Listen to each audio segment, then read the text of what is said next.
মাওলানা রইসউদ্দিন আমাদের প্রোগ্রাম সেরে গাজীপুরে গেলেন। সে গাজীপুরে যাওয়ার পরে যারা ভিতরে আমাদের প্রোগ্রামের বিরোধিতা করেছে তারাই আমি মনে করি আমার ভাইকে হত্যা করেছে। কারণ তারা অনেকভাবে চেষ্টা করেছে আমার সুন্নি মুসলমান ভাইদেরকে একত্রিত করতে যেন না পারি। এক সপ্তাহ পর্যন্ত তারা সরকারে বসে সরকারের ভিতর এবং বাইরে থেকে বিভ্রান্ত করে আমাদের অনুমতির ব্যাপারে কি কারসাজি করেছে আপনারা দেখেছেন।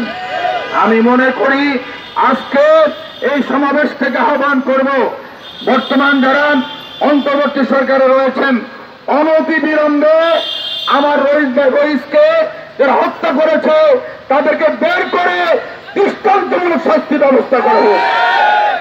অন্যথায় আমরা শান্তিপ্রিয় মুসলমান বারবার যদি আমাদেরকে আঘাত করা হয়, আমাদের পিঠ যদি দেয়ালে থেকে যায়, আমাদের পিছনে যাওয়ার সুযোগ না থাকে, আমরা প্রতিরোধের ব্যবস্থা করব।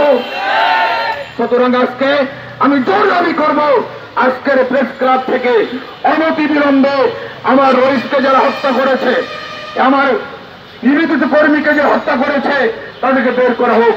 পাশাপাশি বলব থানার অবহেলা রয়েছে। থানার মধ্যে যখন তাকে মেরে একবারে শেষ পর্যায়ে থানার মধ্যে নিল, তার মা তার বোন নিবেদন করেছে তাড়াতাড়ি শিক্ষা করা হোক। আর ওসি মহোদয় বললেন নাটক করছে। বোঝা গেল আমার সন্দেহ হচ্ছে, থানা পুলিশকে সন্দেহ হচ্ছে আমার এখন। সুতরাং থানা ওসি মহোদয় যে বক্তব্য দিয়েছেন এই বক্তব্যের ব্যাপারে আমাদের সন্দেহ হচ্ছে আপনি এর মধ্যে জড়িত আছেন কিনা।